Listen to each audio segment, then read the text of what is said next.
The first one is this one. Oh my god. Can I be inappropriate? Yes, I think. Yes, please.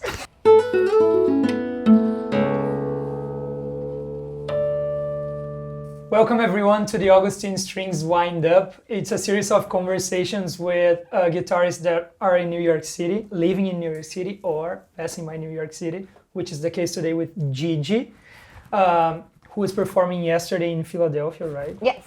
And today you're here in New York. I know. I'm here. My name is Edu Gutterres. I'm a classical guitarist from Brazil. I'm an Augustine Strings artist, and I'm happy to be the host for this series of conversations. Let's not talk about interview, right? It's just a conversation, informal conversation. Yes, I'm into it. I want to invite you all to grab your guitar and switch the strings with us, because today we're gonna talk about many things while changing the guitar strings. How it will work. Each string there will be a different topic. Okay. So when you change the first string, it's just an entree. We're just gonna talk about life. Let's say like that. The second string, B string, we're going to talk about beginnings. Oh, wow. Third string, G string, we're going to talk about your guitar. Fourth string, we're going to talk about dreams. And then fifth string is actually fun. We asked artificial intelligence to come up with 2 questions for you. And then the sixth string, my name is Edu with an E. E string, I can ask whatever I want. Okay. It's Edu's wild card. Yeah. I hope you like it. Okay, I'm into it. Okay, so since I mentioned, yesterday you were in Philadelphia to play a concert for electric guitar and orchestra. Yes. Can you tell us about this? So, yes, it's actually for both classical and electric guitar concerto. It's a new concerto by Steven Mackey, amazing guitarist, amazing composer, and it's called Aluminum Flowers. It's in 5 movements. The first movement has just classical guitar and orchestra, and the second movement is electric guitar with delay pedal. Third movement is like quoting Santana and also like Van Halen's kind of stuff, you know, like tapping and fourth movement is like prepared guitar. And then he quotes like Mudara's music. So I go back to the classical in the middle of the piece. And the fifth movement is this like super virtuosic and very triumphant ending with lots of shredding and looper. So it's really all over the place. Okay, I want to ask you a question. Yes. The Washington Post said that you were one of the people that is making music for the future, right? 21 composers or performers that sound like tomorrow. Yes. Okay, that's what they said, right? Yeah. Now, from your perspective, why do you think you're one of the 21 performers or composers that are making music for the future? Oh, wow. That's a great Starting with a hard question. Wow. Boom. You know, the thing is, like, that's a really great question. I think it's just more of something that people think that I am doing that. But I've been doing these working with living composers and commissioning new pieces. And I also write my own music. But these are not very new concepts. I mean, you know, Julian Bream has been doing this, like John Williams, and so does Segovia. So it's actually a kind of an old school thought to do this on guitar.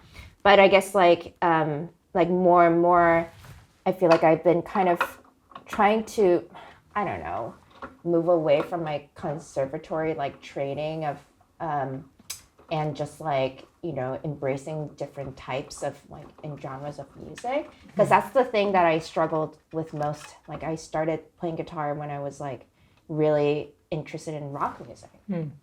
So for my entirety of like coming of, you know, with school and everything, I felt like I only had to do classical music. And then for me, like I just kind of changed my course and like what I wanted to do as an artist, and just like, oh, there's no such thing as repertoire police. I can do whatever I want. So it's kind of funny that like, you know, people are like, oh, you sound like tomorrow. I'm like, well, like not really. I've been, you know, it's like it's an old idea, but I'm very happy that people see me that way. I don't know. When I see what you do, I don't know if I would say like sound like tomorrow, but you sound cool. Oh, thank you. Thank you Because so you much. do many things and like transition between two worlds. I don't know if I can say like that. And so yesterday you played the concert for classical guitar and electric guitar with orchestra. Do you also play electric guitar in the pop side too? Yeah. So this is like I have a new project coming out. I'm working with this amazing R&B singer, Danielle Fierce, based in Austin, and we're gonna perform March 22nd and 23rd in Austin, and we're recording an album, and it's all original music that we wrote together, and it's gonna be really fun. It's gonna be like my first pop album that I've ever done. So that's like what I'm gonna work on. I've been working on it. It's been a lot. Nice. And you don't use the classical guitar for this album specific? I use both. Oh, both. Yeah. I want to go back to the concert that you played yesterday. Yes. Was it the first time this was performed?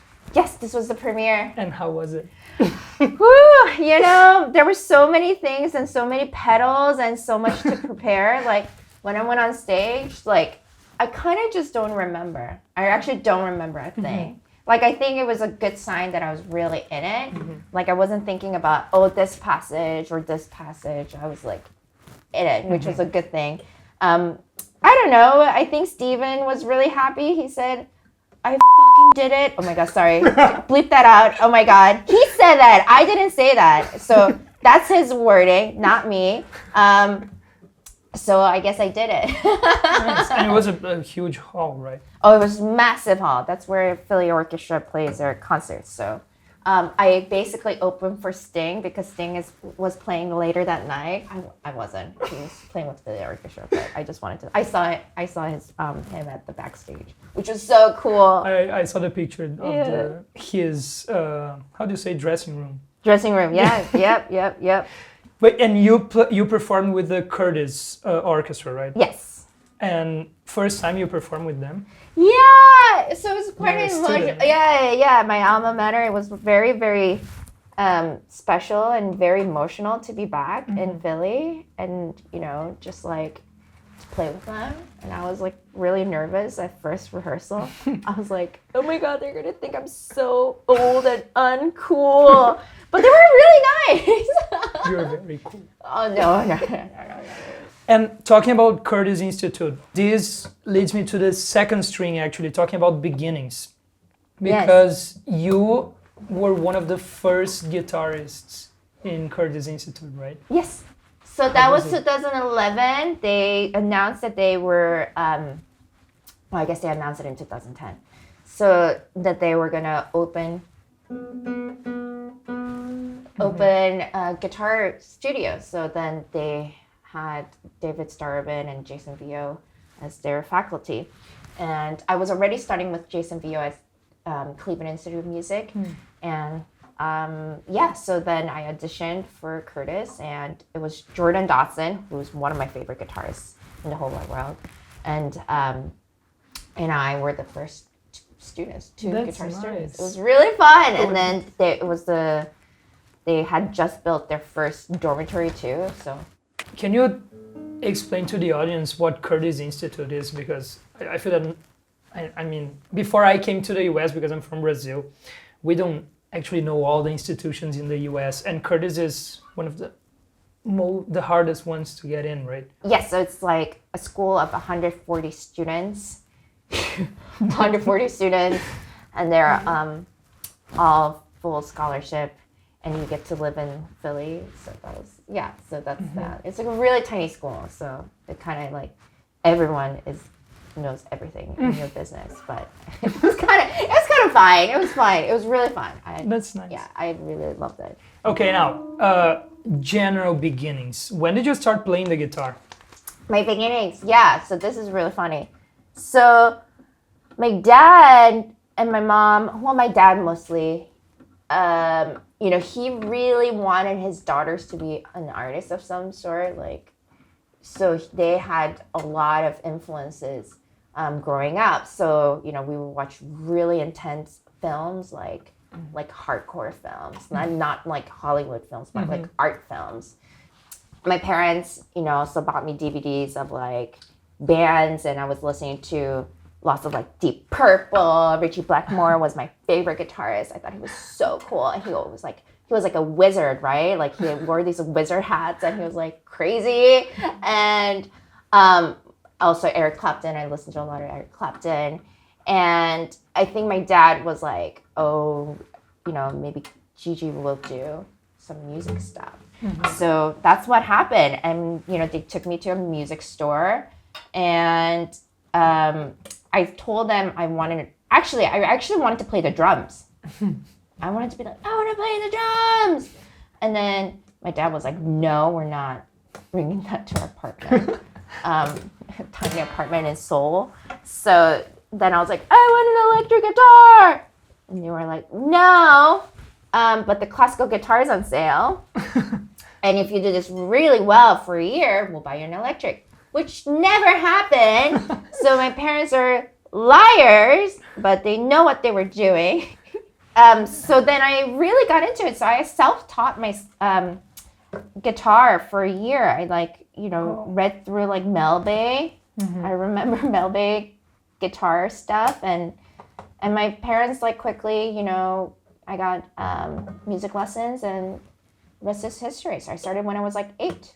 Now, this question I love because I'm very curious. Yeah, okay. So, this is how you started playing the guitar. But I'm really curious to know, besides the artistic part, what else would you do when you were a kid to have fun? Video games. Oh my gosh, I play so many video games.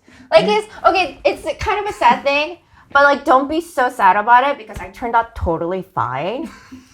Okay, so violent video games. So what happened was my parents were they were you have to practice all the time. So I was home a lot. So the only entertainment that I was allowed to do was play video games. So I played a lot of video games. So Fire Emblem, all the Pokemon games, and Legend of Zelda, all of those games. I just played so much video games instead of hanging out with friends. So video games and practicing. Yeah, video games and practicing. Anyway, that was the world I lived in, and reading mangas, Oh yeah. Yeah. So now moving to the third string, I know you have many instruments. I know you play electric guitar, classical guitar, and everything. But I want to talk about this guitar you have today. Yes, the guitar. Is this your main guitar? Yes, my main bae. I've had this guitar since 2010. It's a Gurner Wagner guitar. I always thought this was a double top guitar. And Marshall Brunet, who I took it because my guitar needed a tune-up because I'm a horrible person. And he was like, oh, I love the sound of a single top guitar. It's so rare. And I was like, what? It is not a single top. He was like, I looked inside. That is a single top guitar. So so that's what I can tell you about it. So I've always been, but the sound is great. It's still loud. It's awesome. Mm-hmm. I just thought it was always a double top. So. And I also see this thing here. Yes. Yesterday you played with a cable here. No, I did not. They actually used a mic, which was great. I loved it. We had a really amazing sound engineer who was helping with the live sound. Mm-hmm. Rick Jacobson, he was amazing. He was really, really, really one of my favorite audio engineers to have worked with yesterday. Nice. And this is a volume control. Yeah, Cremona, if you're listening, I really like your products. Cremona piezo pickups, love them so much. I use it all the time.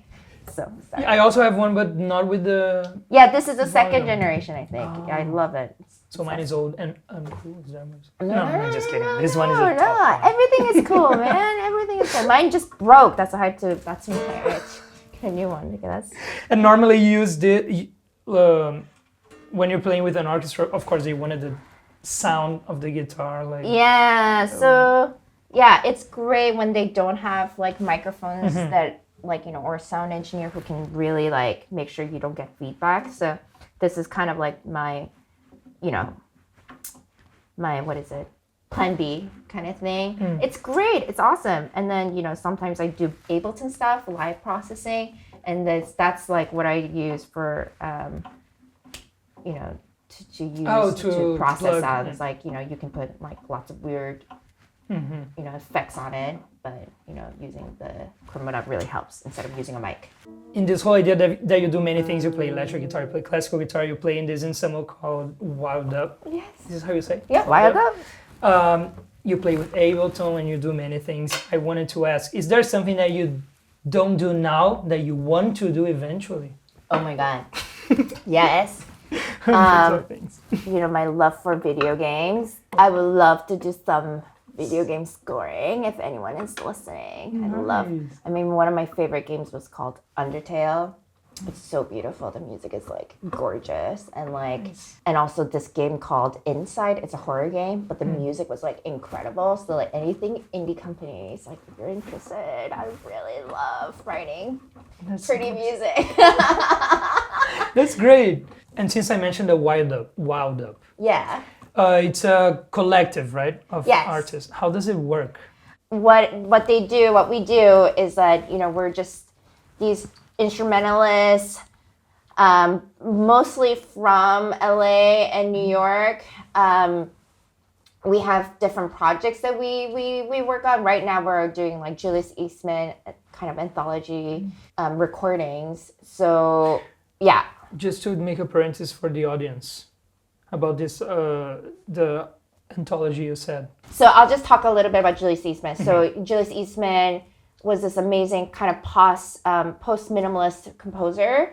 And he was this queer Black man that basically, became an outcast of the academia because he offended John Cage. So it was like this whole thing, and he had mental illness problems. And then what happened was that he got evicted from his apartment. A lot of his scores got lost. So what Wild Up is trying to do is like find these recordings and transcribe them and actually like work on these like archiving Julius Eastman's works and then bringing them back to life. And that's what we're doing. We're doing 5 albums with New Amsterdam. And so one of the things that I did was that I transcribed Touch Him When. It was for 4 hands piano piece, and like you can only find a really like old tape recording. So I just listened to it like. Wait, but not for solo guitar. I did it for solo guitar. I know. Even though it was for 4 hands, it's like you can kind of. It's so spacious that you could do it for the guitar. And are you in other tracks too, or just the solo one? I was in Feminine, and I was in Joy Boy. I was in Stay On It. So yeah, the first 2 albums. Because the collective has, how many people are in? Oh my gosh, I don't know, like everyone. But it really depends on which instrument wants to be. And for different project, not everybody takes part. Yeah, yeah. So it really depends on, who wants to do what. And it really it's like a collective thing. It's like, I think this would be great for this, kind of, it's more of like a vision that we discuss. That's so nice. And dreams about playing with Ableton. Actually, how do you use it on stage too? Or yeah, I do. A lot, actually. So when I actually play my compositions, I use Ableton. I love the live processing stuff, and that's always been fun. Oh, I also don't know if many people are familiar with Ableton. We're just talking about. Okay, yeah. Ableton is a digital audio workstation. Is it a workstation? Yes. Was it first for DJs or this is a... Yeah, it's basically for, beat making, like electronica music. Yesterday you played a concert and you said, is it the 4th movement or the 3rd movement that has a looper? 5th movement. Oh, 5th, I mean. So it uses a lot of different type of tech stuff. And so I was using this pedal, Neural DSP Quad Cortex. It's an amazing digital pedal. And also my husband built me an amazing looper on Max MSP. So also bought by Ableton. But it's basically this program that you do with text. It's coding. I don't know. I'm very bad at this. I'm not very smart. So he made this for me so that I can just like MIDI, using my MIDI foot pedal, and then it triggers the sounds and everything. So it was really, really amazing. So no loop, how do you say? On Ableton, no. Live loop. No. Guli made this amazing patch thing. Thank God. I mean, it would be with an orchestra, like you want to have some safety net. Like if you're like, I can't. Like if I was like playing with Lou for 6 years, yeah, I would feel very comfortable doing that live with an orchestra. But like, it's the world premiere. And like, can you imagine for like 3 minutes and you're playing the wrong thing? You're going, I would be like horrified. I know we have to move on to the next one, but I want to ask you one more question about dreams. Do you have like a dream collaboration? Someone that you really want to work with, composer? Okay, so this is my dream, okay? So I'm gonna like put it out there.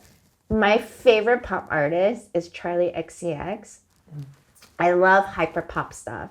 So this label, which is gone now, PC Music. So like for me, Charlie XCX, like to work with A.G. Cook and like Charlie XCX would be like my freaking dream. Like I would die. I don't know about Charlie. Oh my God! Yeah, I will check it out. Like, did you watch Barbie?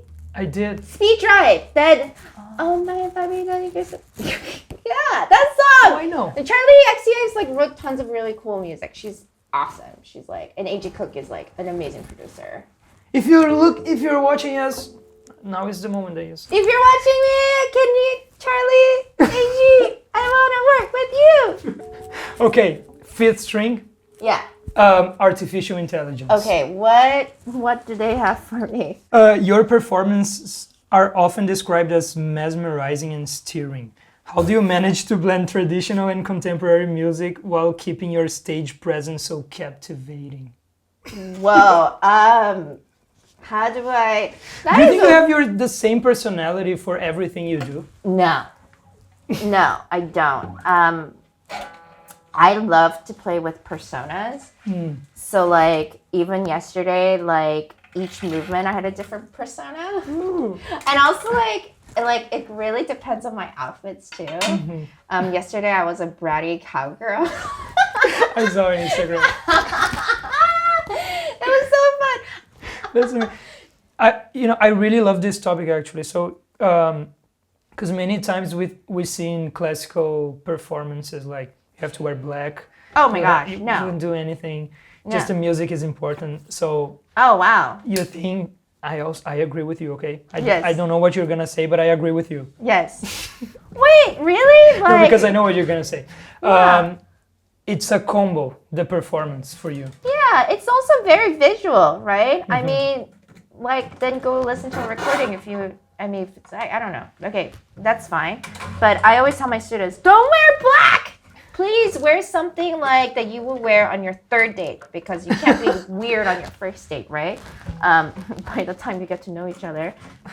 I feel like third date is the time that you kind of like dress to impress and like bring out your colors, you know? Second question. Let's see. Oh, I changed this one. I add the end. Okay. It's clear you have a diverse range of interests beyond music, like cooking and creating sounds on Ableton. What is your signature dish? My signature dish, okay. I think that would have to be 된장찌개. And that's so, I know, you're like, what are you talking about, women? What are those words? So it's a soybean stew that's very, very, I don't know, soul food for Koreans. And it's really good. My husband loves it too. He's always like eating it. Like, I make it and he's like, it's so like burning hot. It's like you have to like eat it when it's like literally like boiling, like literally like bubbles. And you just eat it with hot rice and it's so good. It's from trigger. Oh, it triggered. Oh my God. My favorite part now of the conversation. I read online, I don't remember where, that you love memes. Oh my God. That's true. You know, that's so funny. Guli, my husband, literally wrote that in his vows. It was like, we didn't do a vow because he didn't want to do vows, but we were just sharing our favorite things about each other. Mm-hmm. And Ben Verdery actually officiated us at our wedding. And then he said something like, "You are obsessed with sending me the greatest memes." It's like, but Ben didn't know what memes were, so he called them memes. It was so funny. I was dying. It was the best moment ever. So yes, I am on Instagram a little too much, and I find the weirdest content and some funniest stuff, and I just send that to my friends all the time. It's like I can't. I need to stop. It's an addiction. So, you love sending memes, but today you're gonna create memes. Oh. You're not a good meme creator. No, I'm not a good No! meme. I don't know. Like, what can we do? What should we do? We can try. What's a good? If it's bad, we cut. Okay. I brought you 4 pictures, and I just want you to create a sentence for each. Oh my God, you are putting me on the spot. I love it. The first one is this one. Oh my God. Oh my God. Can I be inappropriate? Yes, I think. Yes, please. Hi, do you know this meme? Hide your wife, hide your sister, hide your bitch. Say it again. Production will add here. Okay, it's basically hide your wife, hide your kids, hide your girlfriend, hide your bitch. Okay, second one. I have to hide this part here. Oh, the Getty images. Like, this one's like, what did you just say? Like, it's kind of like, what you call me, or like something like super, like he is so tilted. Like, this is like, what nonsense are you saying right now? That's like no BS, like kind of thing. Bitch, what you call me? Oh my God! So yeah, be what you call me?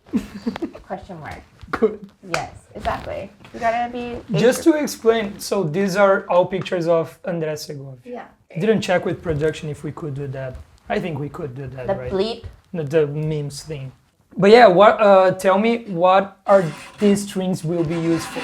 When? Practice, record, rehearsal, concert. Yes, I What's actually coming have up? some concerts coming up. I'm going to Boston in a week. So I'm doing a concert with the Celebrity series, will be super fun. And then I'm flying straight out to work with my R&B singer. So that'll be, those are my upcoming concerts that I'll be playing. So actually be using a recording as well. So that'll be really nice. JIJI, last words. Thank everyone there. Thank you. It's actually quite beautiful. Wow! Gul is transcribing it there. But really, thank you everyone for tuning in this episode with JIJI. We're very happy to have you here with us. Don't forget to change your guitar strings and stay in the loop for the next episodes, and follow Augustine Strings on Instagram and YouTube. Follow JIJI on social media and everything, and follow me on social media. Thank you. Thank